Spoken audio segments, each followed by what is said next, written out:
Enquanto o governo brasileiro discute política interna, um avião brasileiro, o KC-390, está sendo visto aí nesse exato momento como um sinônimo de socorro a dois países vizinhos aqui do Brasil, a Bolívia e a Venezuela. A Bolívia, né, enfrenta aí um problema enorme de desabastecimento e vê o KC-390 lá pousando com comida e combustível para eles. E a Venezuela, né, que infelizmente foi atingida por um terremoto aí recentemente, vê o KC-390, né, chegando com bombeiros e equipes de resgate. Isso não passa despercebido lá fora, pessoal, e o resultado tem sido elogiado internacionalmente.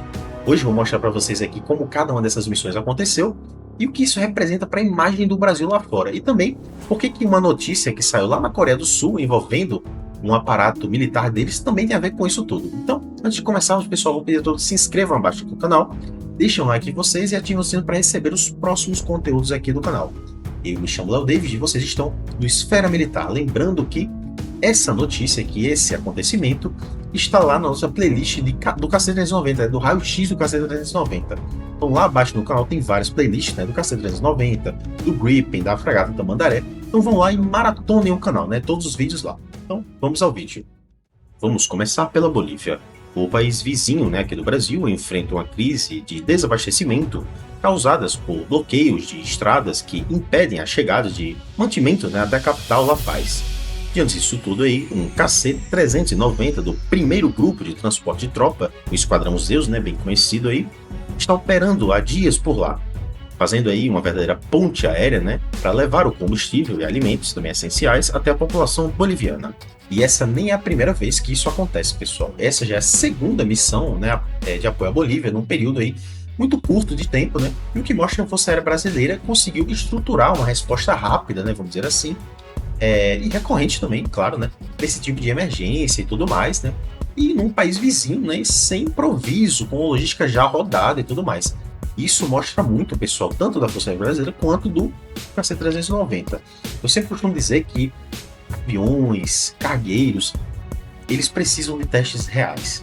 Por mais difícil, claro que seja, não fique esperando uma situação próxima dessa acontecer, mas eles precisam de testes reais. E esses testes é o que provam, é o que faz a prova internacional, é o que os outros olham e falam, nossa, realmente esse avião, ou esse caça, ou esse ativo realmente é interessante. E enquanto isso acontecia numa fronteira, o mesmo tipo de aeronave estava sendo usado em outra emergência, dessa vez na Venezuela. No dia 23 de junho, né, 2 terremotos atingiram o país e o Brasil mobilizou outro KC-390 para uma missão de socorro imediata. Essa aeronave, né, voou de Guarulhos, levando uma equipe especializada de busca e salvamento com o Corpo de Bombeiros lá de Minas Gerais. São Paulo, Paraná, então foram vários corpos de bombeiros que se juntaram para ir lá, além também de especialistas em telecomunicação e defesa civil, né? Tudo isso para reforçar a resposta humanitária ao desastre, né, que atingiu o território venezuelano, infelizmente, lá. Ou seja, no mesmo período, o Brasil, né, teve 2 KC-390 empenhados em missão, né, humanitária internacional ao mesmo tempo, pessoal, em 2 países diferentes. É esse tipo de operação que sustenta os elogios internacionais recebidos pela aeronave, porque prova, né, na prática, a capacidade real de resposta rápida em cenários de crise. Isso é o que faz um cargueiro ser totalmente reconhecido, além da capacidade de carga, né, propriamente dita ali. Mas agora eu quero te levar para outro canto do mundo, né? Porque o panorama estratégico global também trouxe uma notícia relevante essa semana, né? A impressionante capacidade industrial da Coreia do Sul de construir navios de guerra. E eu vou explicar por que isso se liga com o KC-390 e como a gente tem que ficar de olho nisso, pessoal. Durante a entrega desse destroyer, né, da classe Aegis, batizado aí de Jeonju, os estaleiros sul-coreanos afirmaram ter capacidade de construir até 5 destroyers desse tipo por ano. Para quem entende de indústria naval, esse número é muito impressionante, porque construir navios de guerra de grande porte é um processo lento e extremamente complexo. E esse anúncio não veio à toa, né? Basicamente, os Estados Unidos enfrentam hoje uma crise estrutural dos próprios estaleiros, né? Isso já é bem conhecido aí no meio geopolítico, e acabaram caindo aí, né, em mais de 400 unidades para menos de 30 ao longo aí das últimas décadas. Diante disso tudo, né, a Coreia do Sul se ofereceu aí formalmente para uma cooperação bilateral, né, ajudando a Marinha Americana a manter o ritmo ali de produção naval e também competir de igual para igual com a China, vamos dizer assim. E o poder de fogo desses novos destroyers sul-coreanos não é pequeno. Eles deslocam em 8.500 toneladas, têm 165 metros de comprimento e contam com o que há de mais moderno em eletrônica embarcada.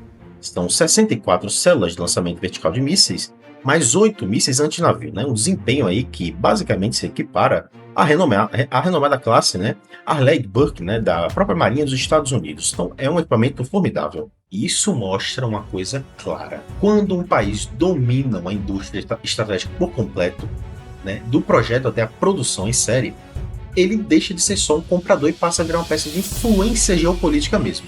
Capaz ali até de ajudar potências maiores a resolver o próprio gargalo interno e tudo mais. E é justamente, pessoal, esse ponto que me faz voltar para o KC-390. Guardada, claro, as devidas proporções de escala entre um cargueiro tático e um destroyer de guerra, né? A lógica de fundo praticamente é parecida. Quando um país constrói com tecnologia própria um equipamento que funciona bem, esse produto vira uma carta de influência internacional, seja socorrendo países vizinhos, seja disputando o mercado de exportação lá fora.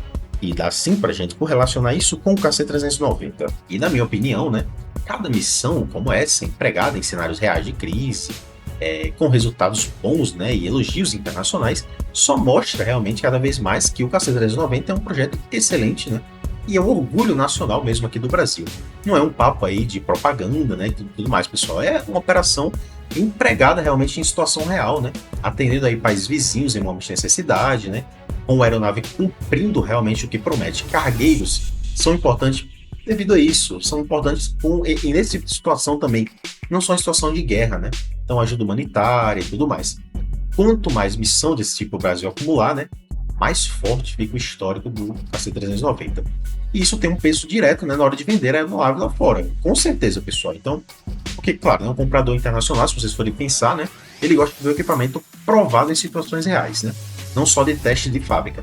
Até comentamos aqui no canal, né, claro, não é uma situação de risco, né, diretamente, mas já comentamos que ele fez uma missão também lá na Antártida, né? Muito importante. Então, dê uma olhada também, vou deixar um vídeo aqui no card assim. Este tipo de histórico operacional, inclusive, né, é exatamente o que ajuda a fechar contratos de exportação, algo que a própria Coreia do Sul está mostrando com seus destroyers. Capacidade comprovada em serviço pesa muito mais do que qualquer folheto de especificação técnica. Então, o KC-390 não é apenas um avião muito bom tecnicamente. Ele está provando isso na prática. Mas e vocês? Vocês acham que esse tipo de missão humanitária deveria ser usada com mais frequência, né, como uma vitrine internacional para o KC-390, né, além da ajuda, claro? Ou o foco deveria estar só nas capacidades militares da aeronave? Eu acho que esse tipo de missão é muito importante e prova talvez ainda mais, pessoal, a aeronave do que missões militares em si, ou treinamentos, por exemplo, que ficam ali no escopo de simulações, né?